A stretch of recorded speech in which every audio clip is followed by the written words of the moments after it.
Welcome to the Recover You podcast. I'm Kylene. And I'm Patrick. We are a couple in recovery From sex addiction and betrayal trauma. Together, we share our story to encourage you on your journey. It's here that we talk about sex addiction, betrayal trauma, mental, emotional, and physical health, faith, and anything and everything needed to recover you to your most authentic self that God created you to be. Welcome, everyone, to this week's episode of Recover You. Hello, Patrick. Hello, Kylene. How are you today? I'm great. How are you? You know, you're wearing one of probably the best Christmas present I've ever given you. And this is a shameless plug. What's it called? The Big Blanket Company. Mm-hmm. It's basically like a huge hoodie. It's a blanket that has a hood and arms. Yeah. Yeah, there was this Christmas theme for you was Kylene gets cold. Kylene gets cold, and we need to keep her warm. Mm-hmm. And it's a pretty large task to keep you warm. So I called in the big guns this year. The big blanket guns. The big blanket guns. Yep. To be specific, yeah. No, I like it. It's very cozy. Yeah.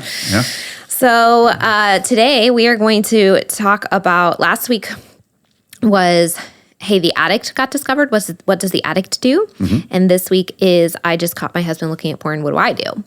So the very initial phases of, hey, I just found out something's going on. So from the betrayed partner's perspective, what are some of the things that they can do to get rolling? Yeah. Do you want to share anything about what you did this week? Specifically speaking at the conference. I remember brushing my teeth. No, I actually was asked to speak with the guy who led the first group, Dave Stacy, who was featured on one of the podcasts in one of our recordings. So he and I spoke on the linkage between pornography and human sex trafficking, and at the Southwest Ohio Human Trafficking Conference. Yeah. So it was a really cool conference. It was so funny, too, because when I saw the information on it, I was like, oh, people get a continuing education unit for listening to your talk. I was oh my gosh, look at you. Yeah, it's pretty cool. But it was really cool. It was really neat. I've always really appreciated Dave Stacy. And the fact that he would ask me to speak with him on this. Big deal. And it was a big deal. Just being able to do that after addiction, like what a cool. Yeah.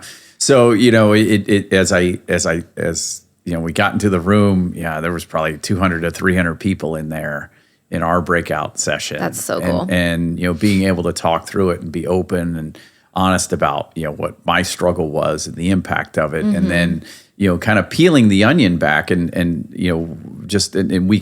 we can talk about it. We're going to do a whole episode on that. You guys pre-recorded for the conference, and that's going to be a whole episode. Yeah. So we'll break it down. But, in recovery work, you work really hard about, hey, why were you there? What was the behavior helping you do as far as medicating your pain, right? And those are really, really important things, and you work through your trauma and stuff like that. But there's a much, I guess you could say, darker side to the pornography industry that shouldn't go untalked about. Yeah. And so it's very important to understand that this message that's been thrown out there in society as it's all consensual and it's all okay and this is the way it is. The truth is actually far from that. Yeah. So anyway, yeah. I was very proud of you for doing that, and I'm glad that it went well. Yeah, it did. Yeah, and I think it'll be really nice to share that talk because they worked really, really hard on it. Dave did a lot of research about the statistics and connections and things like that, right? And so we will share that in a future episode. Absolutely. Okay, so today we're going to talk about what to do when you discover that now the title is I Caught My Husband Looking at Porn, but this could be you caught them in an affair or anything, right? Like we usually say, even though there's a spectrum of behaviors, the responses are the same. Why are you giggling over there? I'm laughing at you because the second time you started this episode is about what to do, and then you don't finish it. Oh, sorry. Okay, what's the episode about? I caught my husband looking at porn. Now what? Yay! Okay. It's okay. It's wonderful. It's a wonderful part of you. My brain goes bloop, bloop, bloop, bloop, bloop, bloop, bloop. Okay. So like last week, we are going to start with tangible action steps of things you can get connected to and things that you can do. And then we'll sort of jump into some of the emotional or relational aspects of it as well, which, and just a reminder, like this is, there's only so much we can cover in one episode. So there's a lot more, which is why we always are going to point you back to working with people. And the timing of this, I wish was a little bit better because I have a whole course that I'm creating called What's Next for the betrayed partner, right when they discover for the first 3 to 6 months, helping them literally understand what's next, which is kind of what we're talking about in this episode. I'm so close to finishing. I had a course, but I'm updating it a lot. And I'm so close to finishing it, but it's not done. So it's not available yet, which would be perfect if it was to attach to this episode. But if you're listening to this after January of 2025, perhaps in February of 2025, it will be available at recoveryoucoaching.com. So check that out if you're listening a little bit later. And if not, there are links to support you in the show notes. So yeah, the release is being postponed because you are a master at this content and are delivering oh my gosh, there's so much. Content. It went from, I thought the original course that I did several years ago was good. And I was pretty happy with it. And I've shared those videos a lot. And I was happy with it. But going back and going, oh, I need to talk about this now. I need to talk about this now. I need to answer this question. I need to cover this topic. It's I want to say triple the size of the original course, and not to sound overwhelming, it just covers more content. But they're broken down into shorter videos as well. So it's more digestible and you can kind of skip around or utilize what you need.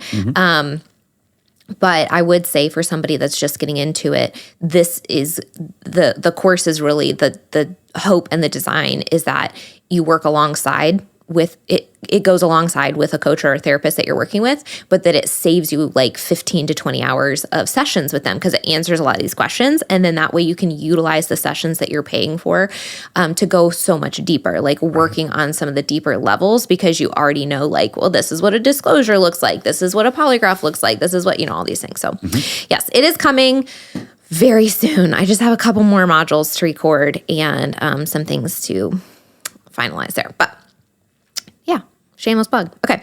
So the first tangible thing, stabilization. Stabilization is really what safety and stabilization is the first step for every betrayed partner. And this encompasses several things that we'll kind of talk about. But one of the first things that these steps are sort of, I'm going to list them in steps, but they all sort of overlap together. So don't think that I have to do this in this exact order, because you're going to be setting boundaries at the same time you're going to be stabilizing at the same time you're reaching out to somebody. But I'm just going to break them down into specific quote unquote steps so we can talk about them individually, if that makes sense. So when we're talking about crisis management here in this very first step, stabilization and crisis management, one of the things that we're thinking about is, okay, I just found out that my husband has a problem. He's looking at pornography. He's probably masturbating compulsively. Whatever we know or don't know at this point, we know that he's kept secrets, he's manipulated, he's lied, and there's a problem. And now that's come out.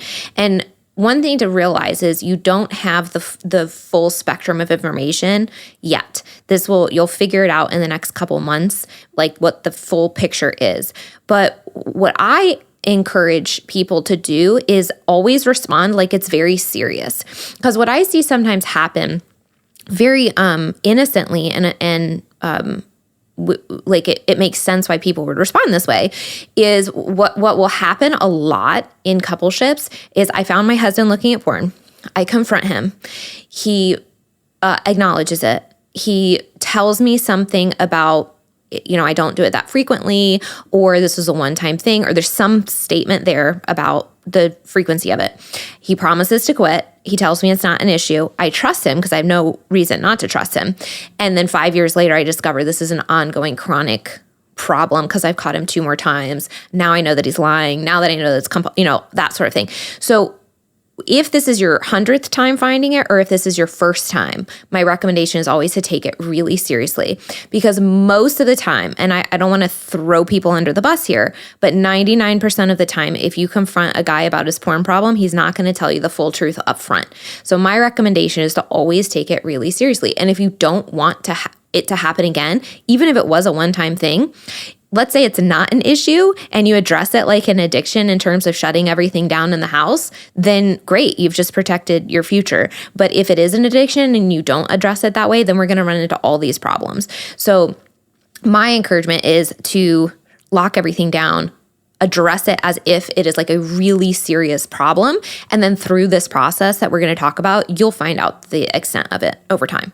And if somebody doesn't have a problem, they shouldn't have a problem with you wanting to lock things down. That's right. Yeah, I was thinking about this. So you said this, that the addict may have a hard time, or the addict may not tell you the full story. So there's a couple reasons behind that. Number one, they don't want the whole story to come out because they're ashamed of it, right? Or they're ashamed of being caught.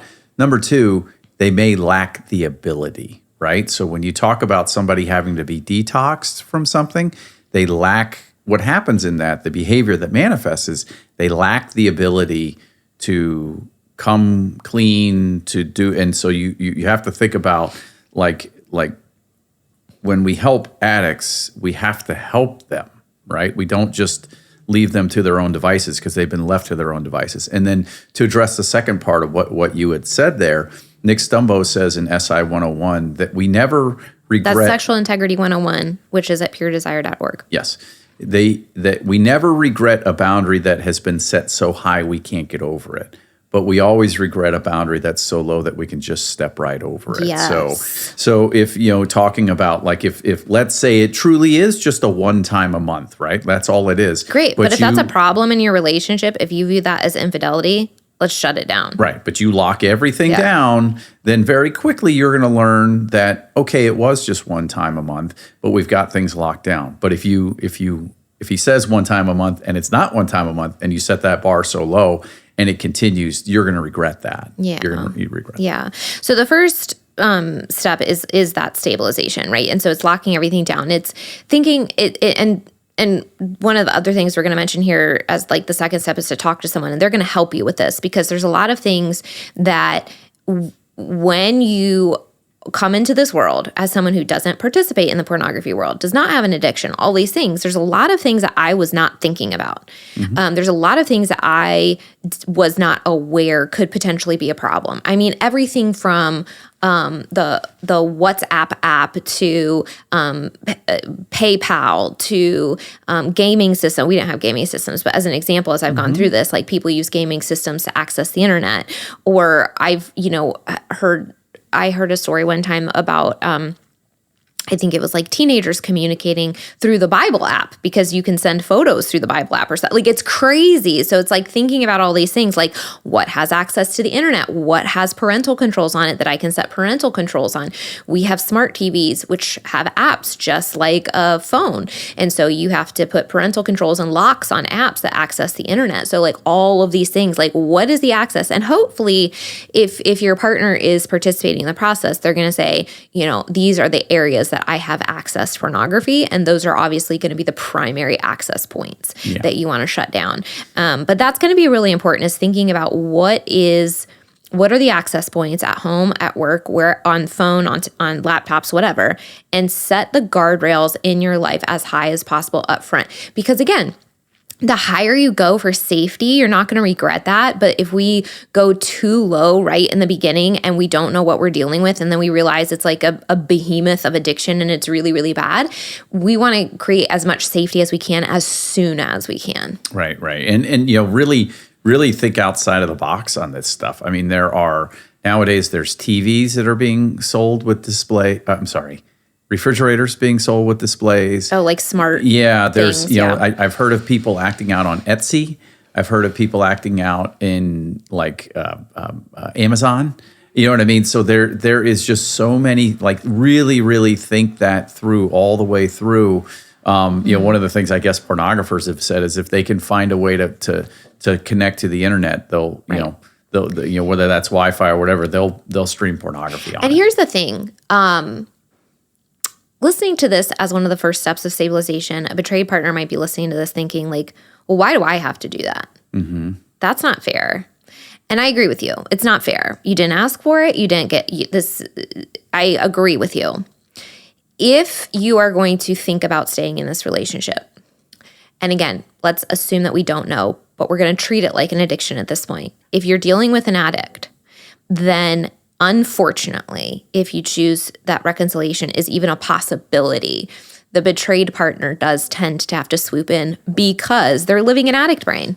They don't have the capability to make good decisions for themselves right now. Literally, they don't have full capacity. And so we do. We can see things very clearly. We know what is right and wrong. We're not involved in that. We are not in the world. So it's much, much more clear on our side of like, well, this is reasonable and this is infidelity and this should be shut down. And so that's kind of where we get to step in and say this is part of boundary setting. So where it kind of feels like parenting in a way where, oh, well, I would put a blocker on my kid's phone. I don't want to have to do that on my husband's phone. I get that. I totally get that. And it is an unfortunate part of the process because if that is a boundary for you, that is a step in communicating that and saying, this is what's required. Like, this is infidelity. This is addiction. This is my boundary. If you want to stay in the relationship, you've got to set this on your phone. You got to set this on the laptop. Yeah. And just keep in mind from a brain science standpoint, and you're absolutely right, just to kind of parallel your point is impulse control is offline. And so in the addict, he has no impulse control. And so you have to help. You have to be the impulse control for that. Yeah. And then over time, as that comes back online, then the recovering addict is going to help you with that. But at this point, and I think about my own side of things. I was happy when you took my laptop. I was happy when I didn't have my phone because I just didn't know what I was incapable of. Okay, so the second thing is to talk to someone because why we're going to help you think through this. So whether it is a coach that specializes in betrayal recovery, whether it's a therapist that's like a CSAT that helps betrayed partners, whoever it is, this is what I would look for, someone that specializes in supporting betrayed partners specifically, and someone who really understands the addiction side of things. Technically the title of this podcast is, it focuses the podcast art and everything technically focuses a little bit more on the betrayed partner, right? But you hear a lot of our content is about the addict. Why? Because the education around addiction helps the betrayed partner so much, and helping the addict get into recovery helps the betrayed partner so much, right? And so when you work with somebody that is helping the betrayed partner, they really need to understand the mind of an addict. They really need to understand what addiction recovery looks like because they need to be able to answer the questions for you of, is this normal? Is this not normal? Is he getting into recovery or is this sobriety? Like, they really need to help you think through those things because this first phase is a lot of you sort of sitting back, observing if he's going to get into recovery. And so talking to a coach and a therapist is not only it's not just talking about your feelings, right? It is really gaining an understanding of what's happening and helping you really think through. Again, like we said at the beginning, like I had no idea the whole spectrum of behaviors that was out there, right? When I heard the term pornography before all of this, I had a certain somewhat what do you call that? When it's like not airbrushed, but like maybe airbrush is the right word. Glossed over. Yeah. Like I had a somewhat glossed over idea of what that meant versus understanding clearly the horrors that are actually out there and available on the internet. And so when we're going through this, it's important that we connect with someone that understands the spectrum so that, you're dealing with somebody that has lied and manipulated. So you need to work with someone and talk with someone and get support from someone who can help you not be manipulated, who can help you see what's really going on and determine and give you feedback on, oh no, it sounds like the way you're describing it to me, it sounds like they're really getting into recovery, or that sounds really manipulative or defensive, or, whatever that is. Or even just talking about, when I help partners prep for disclosure, sometimes that it can be difficult because some of the questions, when I say, hey, do you want to know this? Hey, do you want to know this? Hey, do you want to know this? Sometimes the response is, oh my gosh, I didn't even know that was something to think about or something to ask about. Or like, do you think that's a possibility that he did X, Y, Z? So it's a hard process, but just like we want the addict to turn around and face the truth, if we're going to go through this as the betrayed partner, we need to face the truth too. And we need, in order to offer consent, we really need to know what we're dealing with. And I don't mean graphic details. I don't mean, we want to go through this in a flippant way that can be more traumatizing. A good practitioner is going to be really careful about that and try to help you through the process so that it's as least traumatizing as possible. But what we do really think is very important is that you have information enough so that you can offer consent to stay if that is what you're choosing to try. Mm-hmm, mm-hmm. And so that's important. And that's what we try to do is guide you through that process.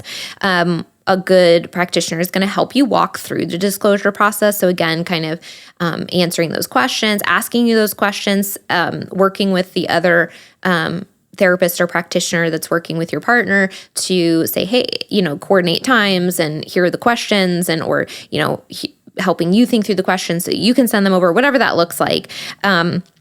If you remember, do you remember early on, I know I got into therapy before you did, but you were pretty shortly after me. Do you remember if something in particular that was useful or was super helpful or anything like that maybe at some point with a practitioner helped you start to make sense?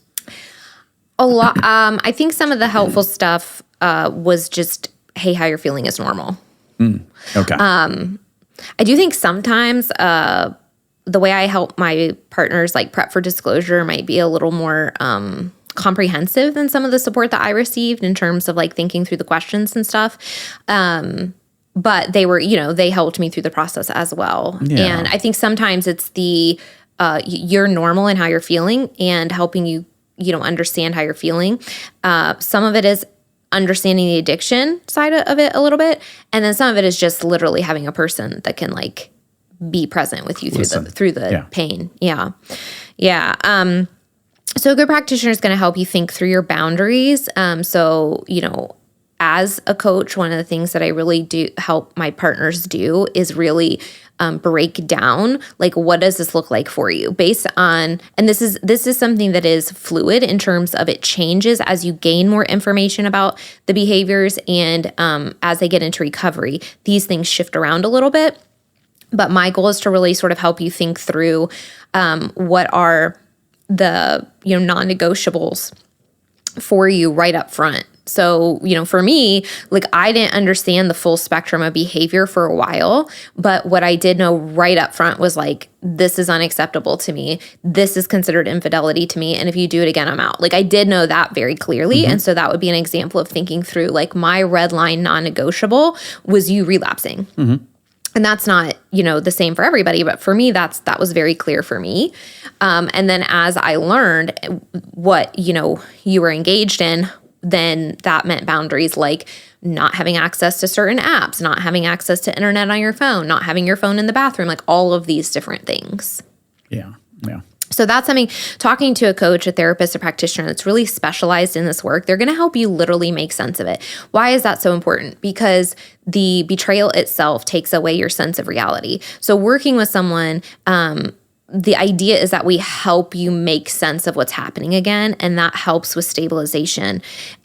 I think the deeper aspect of it always happens after disclosure, and this is where I really encourage people not, just like the addict, hey, after disclosure, do some of the deep emotional work. This is where I get really excited if somebody's willing to stay working with their coach, their therapist, or practitioner after disclosure, because I understand like getting to that point feels so overwhelming and so hard, and we've worked so hard and we've stabilized and we've done check-ins now and he's sober and we've done a polygraph and we've gotten to the disclosure and oh my gosh, this was so hard and so much work and I just would really like to take a breath and live my life. But this is the part where I felt the most transformation in my life was after I had the information. Now I needed to face all the fears and the insecurities that it brought up. And that's where working with people that could help me with my subconscious, helping me with my triggers, helping me with my brain and my processing about it, that is ultimately, I think, what really spurred my healing more deeply forward. And so that's the part I get really excited about in when I can work with clients on the subconscious part, on the emotional part. I love that work because it's so healing. So that has to do with like how we think about ourselves. What are the triggers and the wounds that have come up through this process? A lot of times it's around body image issues or comparison or self-worth or not enoughness or my value or people pleasing or, all of these different things that a lot of us will struggle with. And so that a good coach or a good therapist is going to have tools to kind of help you through that process as it comes up. But I will say, usually we work on stability and safety first. And that's a lot of like prepping for disclosure, supporting your body through emotions, setting boundaries, learning how to use your voice. That's a lot of foundational work. What can I ask another quick question? Yeah. What would you say to a newly betrayed spouse who's debating the whole should they stay elsewhere, stay in the house? Do you have anything you would say to that? The biggest thing I would say is that whatever your gut is telling you, I would recommend that you follow it. Okay. So if you need space, take the space. Yep. So sometimes people don't want to do that for a variety of reasons. Maybe you have kids in the house and it's easier for you to stay in the house together. Sometimes people are like, get away from me like the second they find out, and they need that space to even think things through. And sometimes it's somewhere in the middle, right? Where like in our situation, it was confusing emotionally for me at first because my emotions hadn't completely shifted into you were the dangerous person. And so my brain was like, I know that you're the dangerous person and that you've hurt me, but I'm so used to you being around and being my comfort that like it felt confusing for me. But I went with the my brain part, the logical part saying, but you hurt me. So I know that space is going to be important for me. So that's the way I personally made the decision. And that's why I said, hey, you need to sleep on the floor for a couple nights while I figure this out. And then after that, you slept in the guest room for like 6-7 months. Mm-hmm. Mm-hmm. So I recommend, if that's an instinct, that you follow it. Because space is really important. And I have found when people overstep their personal boundary in that area, sometimes that will exacerbate the trauma. So your brain views this person as dangerous and you're sleeping next to them and there's no space. And so if there's a personal boundary that's being overstepped there, sometimes people will have nightmares. Sometimes they will have more anxiety or more depression.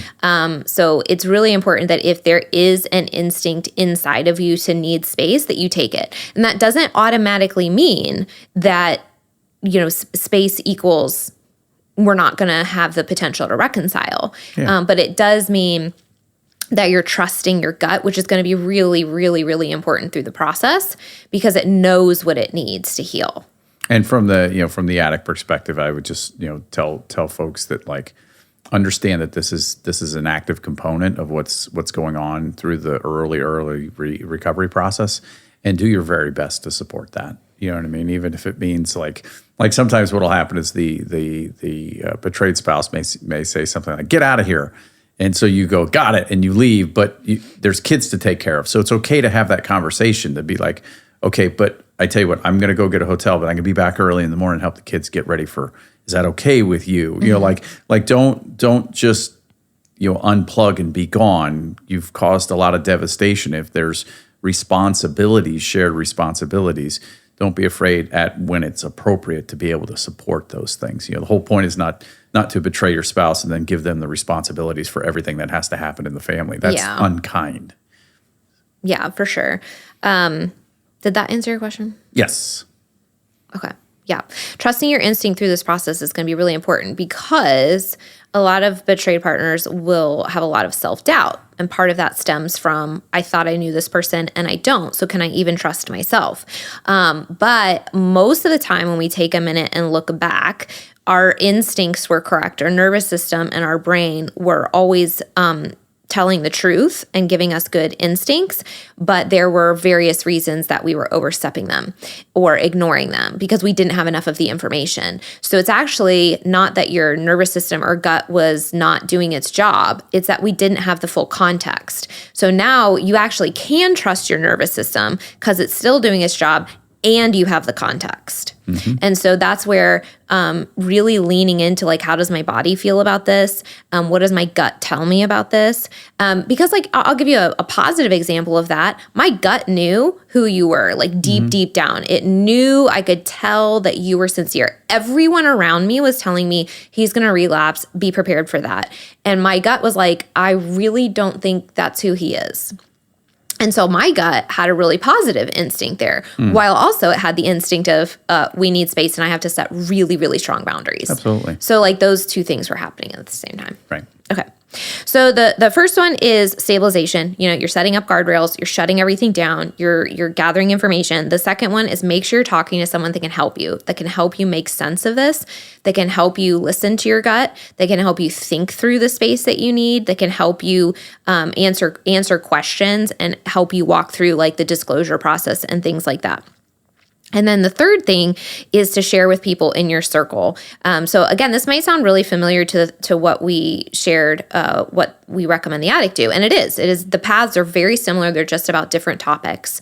But it's, you know, there's a lot of resistance in the betrayal community sometimes about telling people in their lives. And there's a lot of reasons. My family is going to think less of him. What if we stay together? I need to protect his reputation. He's a pillar in the community. What if we stay together and then too many people know, right? Like there's a lot of different things of fear, or my husband isn't willing to tell people. And that really puts a lock on me telling people because he doesn't want me to tell people. And there's pressure there, right? So again, we're not saying go post it on Facebook. We're not saying to go blast someone publicly. We're not saying any of those things. If there are safe people in your life, a close friend, a close family member, it's really important that you talk to them. People have to know what's going on in your life in order to offer you support. And we're not designed to go through hard things in life by ourselves. We're just not.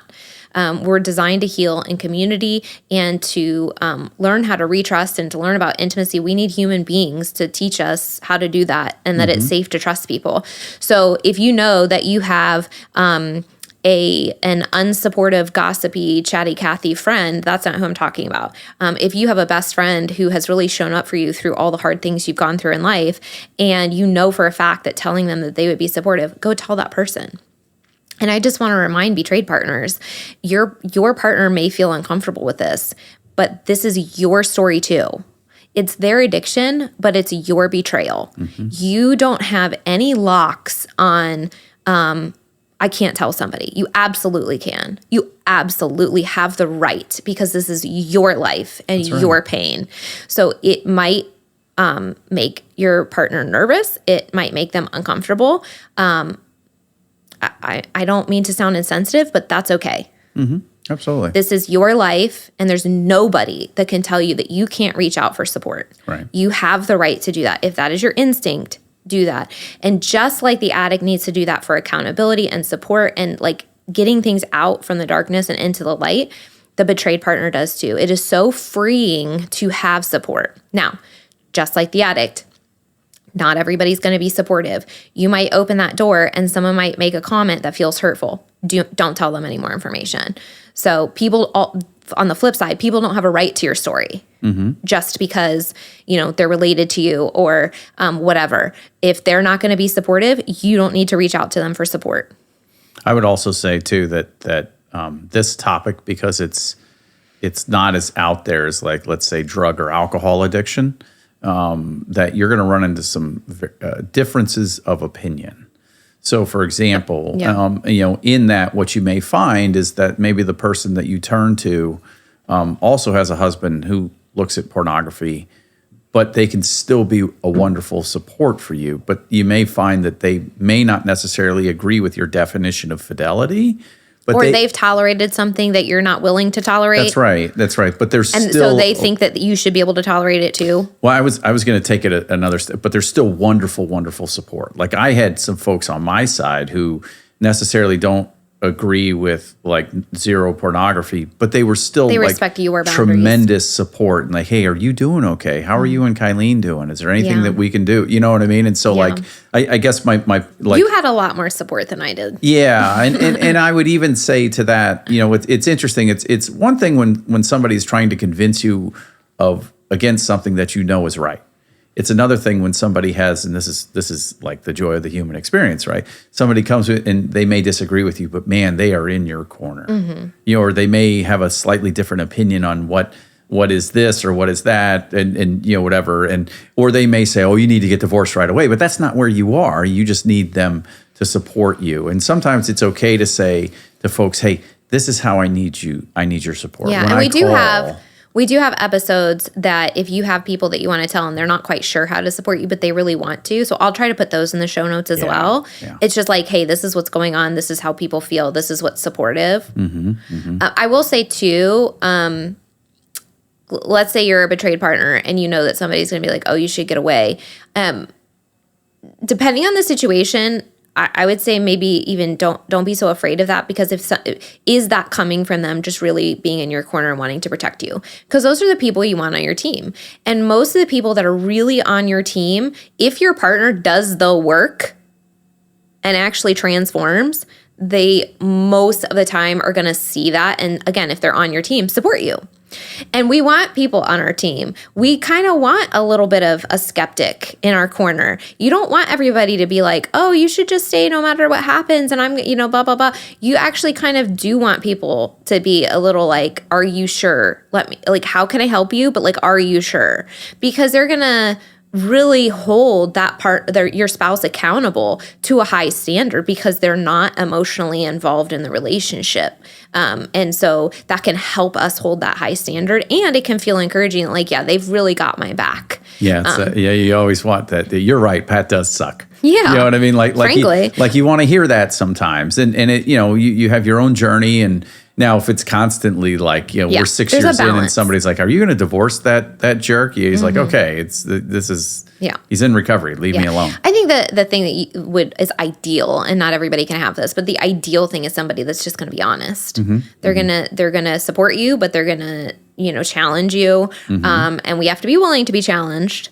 But if you feel like you can tell them anything and you know that they're going to be your friend and they're going to stay your friend no matter the decisions that you make, those are the kind of people you want to tell. Absolutely. Yeah. So pros and cons, and different people are going to have different responses. But if you have safe people in your circle, please tell them. Please tell them. There is not a lot of benefit that I have seen over the past so many years to the decision of not telling anybody.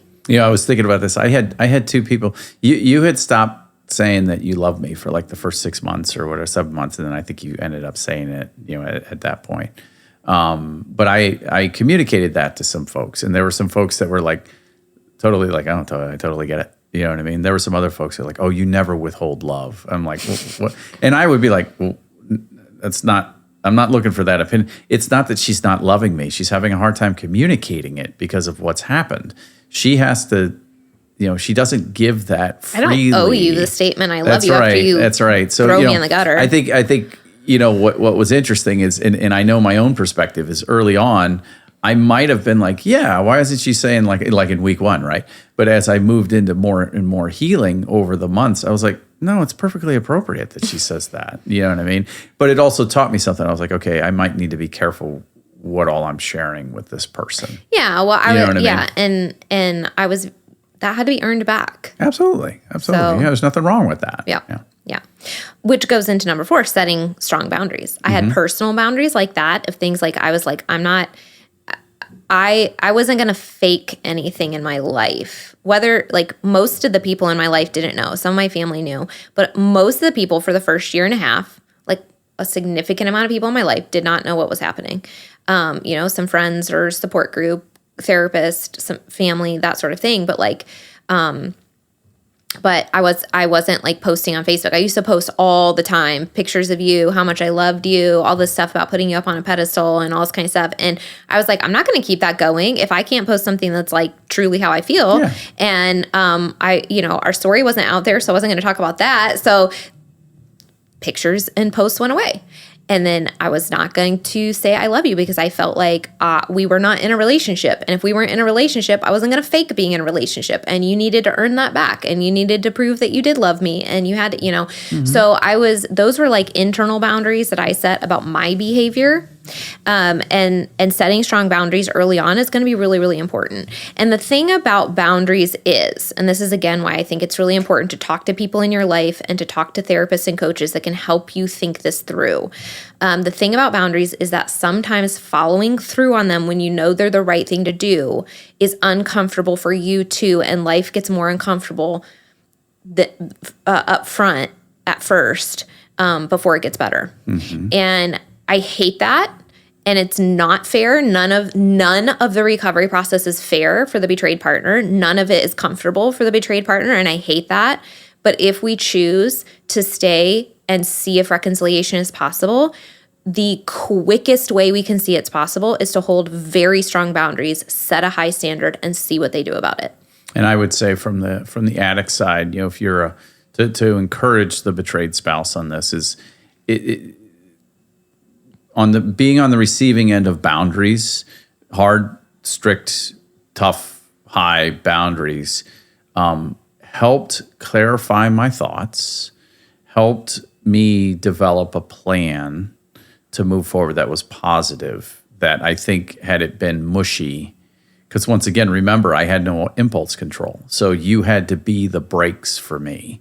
And so being able to do that. Yeah, you're not clear on what's acceptable, I'll tell you. That's right. That's right. So think about it this way, like having rules, having limits, having laws is kind. It's very kind to somebody that has no structure. The addict has lost structure. To me, it says, I think very highly of what you're capable of. And in order to stay in a relationship, this is what's necessary. I think you're capable of it. I value you. I'm giving you the opportunity to be in relationship with me. Meet that goal. Yeah. Right. Versus I don't think you're capable, or whatever the reasoning might be, or I don't want to parent you, or I couldn't control you if I tried. Yeah. If Patrick had wanted to relapse, he'd relapse. If Patrick wanted to find out how to have an affair or look at more pornography, he would have done it. Yeah, the funny thing is, me setting a high boundary did not control you in any way, but it did tell you very clearly what was right and wrong and what was acceptable for me. Yeah. It's funny, you're like, I couldn't control you. Like, I think it was like 8 or 9 months before I kind of started to recognize that. Like, and I think part of the reason my recovery process was so successful is, and I've mentioned this before, is I'm really good at being in trouble. And so I can be in trouble really, really well. And so I'm like, got it. These are the rules. I'm in it. Structure. You know what I mean? And so, but it was like that notion of free will as I recovered, I was like, man, I really could have just gone on and done whatever the heck I wanted. And she would, but I didn't want to do that. You know what I mean? And I wanted to comply. I wanted to do all the things. Well, that's why you set them. Yeah. Because you find out real fast where somebody's heart actually is. Right. Do they want to rebuild trust, or do they want their addiction? Yep. A boundary, a really clear boundary, tells you that really quickly. That's right. So some of the things to think through when you're setting boundaries, which again is a lot of the work that I do with my clients, which is normal because a lot of people have never every relationship has unspoken boundaries or spoken agreements, right? Like when you get into a marriage agreement, usually it's monogamous fidelity, right? But sometimes there are boundaries within relationships, whether it's friendships, parent-child, husband-wife, whatever it is. So every healthy relationship has boundaries. But after betrayal, it's like I've never had to actually verbalize, if you cross this line, I will do X, Y, Z, right? And so that's a difficult process for people to learn sometimes. And it feels different and it feels uncomfortable. And so that's why a lot of the time spent often is thinking through those things. But what I encourage people to start with is really thinking through your non-negotiables. What are the red lines that mean this relationship is over? Start there, because often the red lines are more clear than some of the smaller things that we have to think through over time. And so when we're talking about really early on, I just figured this out, what are the absolute red line? And actually, I would trust that gut instinct, because sometimes my gut instinct was, if you relapse, we're done. I knew that very early on. I held on to that the whole time. Sometimes if that's your gut instinct and you know that's what you can tolerate or not tolerate, and then you're 3 months into recovery and you have a lot of people influencing you, be like, well, addiction is a lifelong disease. Relapse is part of the process. You really shouldn't set a boundary like that. You might self-doubt yourself. So again, I always go back to trust your gut. Trust your gut, trust your gut, trust your gut. If that is your boundary, no one can tell you otherwise. Mm-hmm. If that is what is right for you, then that is what is right for you. Other people may not view things the same way. that's fine for them. But that does not mean that you have to change your boundary. And there are people that absolutely stay in relationships, and relapse is part of the process for them. And people relapse and then they move towards recovery and eventually they stop relapsing. And that's absolutely true. And if that's something that you feel like you can tolerate and want to go through, or not want to go through, but if your boundary is different than mine, that's okay, is what I'm saying. But if you have a tendency to go, no, I'm not okay with that, you don't need to second guess yourself. It really, really is okay. So think through what your red lines, your non-negotiables are. And then, another way to think about it is determining what are the requirements to remain in relationship or have the potential of reconciliation. You staying right now is not a promise of reconciliation. This is a time where you are setting the boundaries, you're setting the standard, and you're sitting back and watching what's going to happen. This is not a promise. The first year and a half of being together after discovery, there was never any guarantee that I was going to be there the next day. But every day was an opportunity to choose health and freedom. Every day was an opportunity for you to demonstrate that you were moving forward in recovery. And it was me gathering the information of, is this worth it for me to stay another day? Is this worth it for me to stay another day? Is this trajectory heading in a direction where 5 years from now, I'm going to be happy that I did this, in 10 years from now? And I absolutely think that thinking ahead in those timelines helps us. So if you're feeling uncomfortable about a boundary, now I want you to think about, okay, if that boundary keeps getting overstepped, how are you going to feel about that if it's consistently broken over the next 5 years? Mm-hmm. Are you going to be okay with that? So when people, talking about we wish recovery was faster than it is, recovery process and healing takes a long time. But recovery and healing begins when stability happens. And stability really only happens for the betrayed partner when the relapsing stops. So if there's anything at all that can quote unquote speed up the process, it's setting really strong boundaries and seeing what happens. Yeah. That's the quickest way to do it. And then that doesn't necessarily speed up the healing process. It just speeds up getting to the start of the healing process, if that makes sense. Yeah. Is there, can you, because you work a lot with betrayed partners, is there any, and you mentioned one, the whole relapse thing, but can you expand? Maybe there's like another 3 or so boundaries that seem to have kind of a common theme with spouses that you could just kind of talk through real quick. Like I guess here would be a good example, like maybe relapse, maybe the couple allows, or maybe the betrayed partner allows relapse, but the boundary is, hey, you need to tell me within 12 hours of relapse. Yeah, there's usually like a time associated with it, that if you do relapse, well, there's different levels too. There's relapse, and then there's slips, and there's red line non-negotiables, and there's, so there's a bunch of different things. So if it's a behavior that's not a red line non-negotiable, because those typically mean the like if someone was having physical affairs and looking at pornography, sometimes a partner will say, if you have a physical affair, I'll leave. If there's a pornography slip, I need to know, and I need to know, you need to come to me. I can't find it out. You have to tell me within 24 hours. If you don't tell me within 24 hours, this is my response. And that might be that he needs to go to an emergency session with his therapist. That might be that you guys are sleeping apart for a minimum of 3 days while you think about things, and then you'll reconsider with no guarantees at the end of the 3 days, stuff like that. Okay. So physical boundaries are a lot of them, because that creates more physical and emotional space for the betrayed partner to really kind of think things through. And I think it's important when you're thinking about short-term boundaries like that, you always have to think about when somebody sets a boundary that says, hey, if you slip, if you relapse, then this. I always want you to start with that one. That's fine. So 72 hours, But I want you to think beyond that. If he now has an opportunity to tell you about slips, he knows that means 3 days of separation or an extra therapy session or whatever that is. But I want you to think, what happens if over the next 6 months, he tells me he slips once a week for the next 6 months? What is my boundary then? I want you to think about short-term and long-term. How do I feel if this keeps happening? Because the trajectory towards reconciliation means things get better, not that they stay the same or get worse.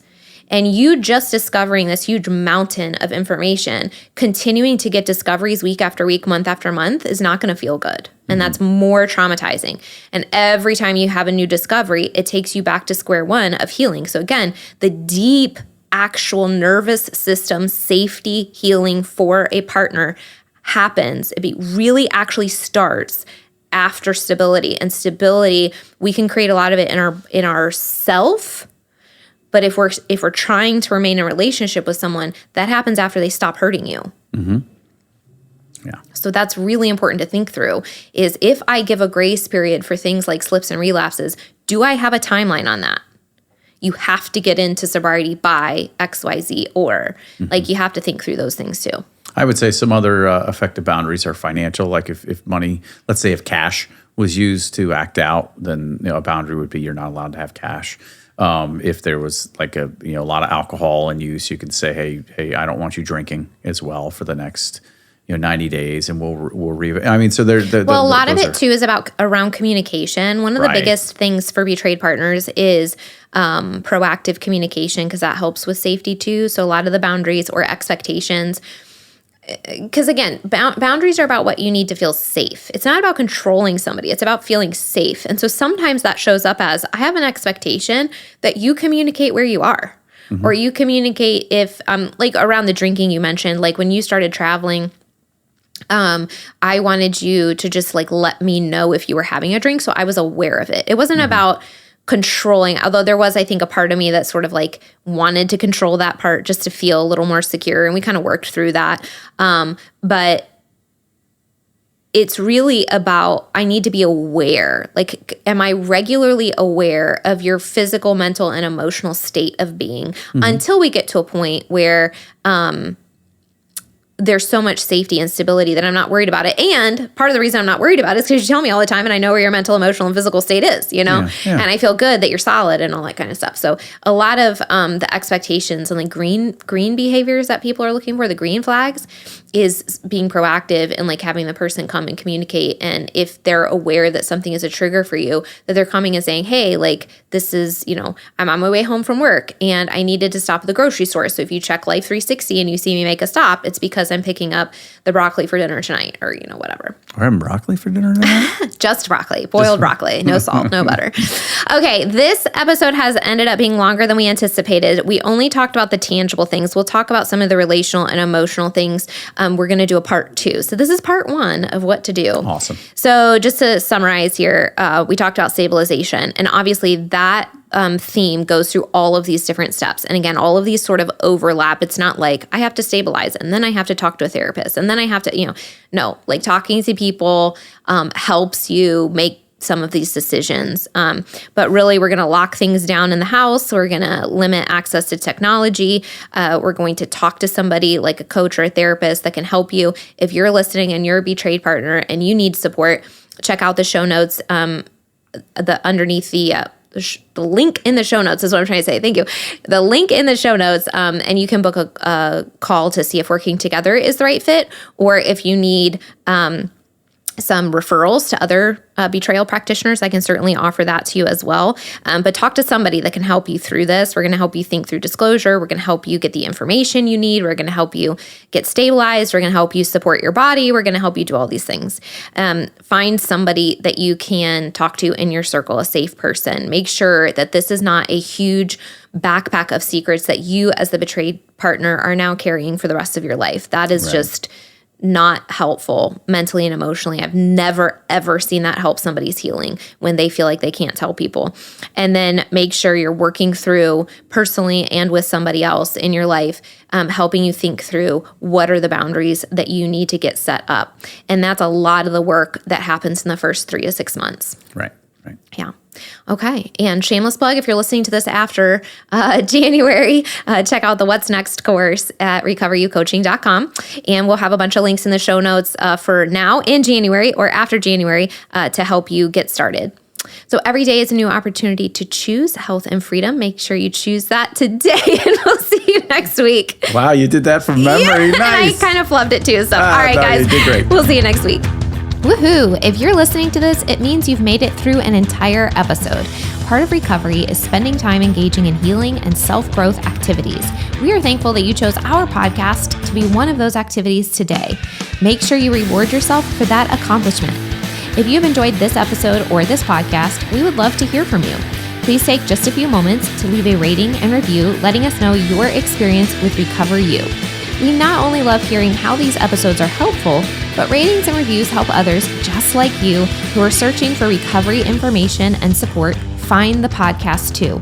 We can't wait to hear from you. See you next week.